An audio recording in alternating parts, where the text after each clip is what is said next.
Rohit Kohli world cup లో ఆడడం కష్టమే. Team India senior players Rohit Sharma, Virat Kohli ఇద్దరు టెస్టులు, టీ20లకు రిటైర్మెంట్ ప్రకటించారు. ఇప్పుడు కేవలం వన్డే ఫార్మెట్ లో మాత్రమే కొనసాగుతున్నారు. 2027 వన్డే వరల్డ్ కప్ వరకు వీరిద్దరూ వన్డేలాడే అవకాశం ఉంది. అయితే భారత్ మాజీ స్పిన్నర్ హర్భజన్ సింగ్ మాత్రం అది కష్టమని ఆసక్తికర వ్యాఖ్యలు చేశాడు. కాగా 2023లో రోహిత్ కెప్టెన్సీలో India one day world cup final చేరింది. కానీ కొద్దిలో మరో కప్పు గెలిచే అవకాశాన్ని చేజార్చుకుంది. ఆ తర్వాత భారత్ 2024 టీ20 వరల్డ్ కప్ గెలిచింది. వెంటనే రోహిత్ కోహ్లీ షార్ట్ ఫార్మెట్ కి రిటైర్మెంట్ ఇచ్చేశారు.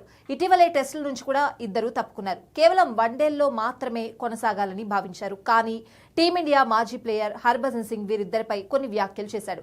ఏ ఫార్మెట్ ఆడకుండా కేవలం వన్డేలు ఆడడం వల్ల ఫామ్ లో ఉండడం కష్టమని పేర్కొన్నాడు. హర్భజన్ తన యూట్యూబ్ ఛానల్లో మాట్లాడుతూ కోహ్లీ, రోహిత్ శర్మ టీ20లు మరియు టెస్టులో యాక్టివ్ గా లేరు కాబట్టి 2027 ప్రపంచ కప్ లో ఆడడానికి ఇబ్బంది పడొచ్చని అభిప్రాయపడ్డాడు. రెండు ఫార్మెట్ల నుంచి తప్పుకోవడం వల్ల మ్యాచ్ ప్రాక్టీస్ తగ్గుతుందని, షార్ప్ గా ఉండడం, అత్యున్నత స్థాయిలో పోటీ పడడం కష్టమవుతుందని చెప్పాడు. వీరు ఎంత గొప్పవారైనా కంటిన్యూగా గేమ్ ఆడకపోతే వెనకబడిపోతారు అని హర్భజన్ సింగ్ చెప్పుకొచ్చాడు. ఇదిలా ఉండగా విరాట్ కోహ్లీ, రోహిత్ శర్మ ఇద్దరు దక్షిణాఫ్రికాలో జరగబోయే 2027 వన్డే ప్రపంచ కప్ వరకు క్రికెట్ ఆడాలనుకుంటున్నారు. దానికి కారణం 2023 వన్డే ప్రపంచ కప్ ఫైనల్లో ఎదురైన పరాభవానికి వచ్చే వరల్డ్ కప్ లో గెలిచి ఇండియాకు మరో కప్ అందించాలని చూస్తున్నారు. మరి హర్భజన్ అన్న మాటలను వీరు ఏకీభవిస్తున్నారా?